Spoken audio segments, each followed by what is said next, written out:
अंगारकी चतुर्थीच्या योगाची अचूक वेळ असणार आहे 5 मे रोजी पहाटे 5:24 पासून ते दुसऱ्या दिवशी 6 मे रोजी सकाळी 7:51 पर्यंत।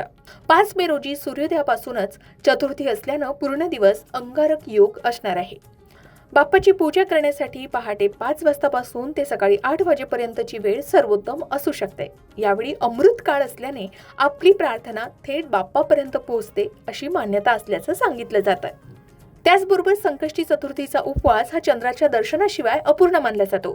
मग या दिवशी चंद्र कधी निघणार आहे तर मुंबईत वेळ 5 मे रोजी रात्री 10:35 असणार आहे। तुमच्या शहराप्रमाणे ही वेळ 2 ते 5 मिनिटे मागे पुढे असू शकते। यावेळी चंद्राला जल आणि अक्षता वाहून नमस्कार करावे, चंद्रात गणपतीचं रूप पाहावं आणि मगच आनंदाने उपवास सोडावा असं सांगितलं जातं। याचबरोबर संकष्ट चतुर्थीप्रमाणेच अंगारकी संकष्ट चतुर्थीचंही व्रत केलं जातं। शक्य असेल तर या दिवशी 21 वेळा गणपती अथर्वशीर्षाचं पठण करावं, दिवसभर 108 वेळा ओम गण गणपते नमः या मंत्राचा जप करावा आणि बाप्पाला मोदक किंवा गुळ खोबऱ्याचा नैवेद्य आवर्जून दाखवावा।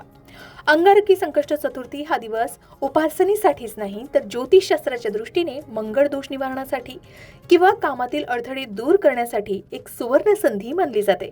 जर तुमच्या पत्रिकेत मंगळ भारी असेल, विवाहासाठी अडचणी येत असतील किंवा जमीन जुमल्यात वादविवाद असतील, कामात अडथळे येत असतील तर या दिवशी काही उपाय तुम्ही करू शकता। या संबंधित संपूर्ण मार्गदर्शनाचे व्हिडिओ तुम्हाला आमच्या चॅनलवर पाहायला मिळेल।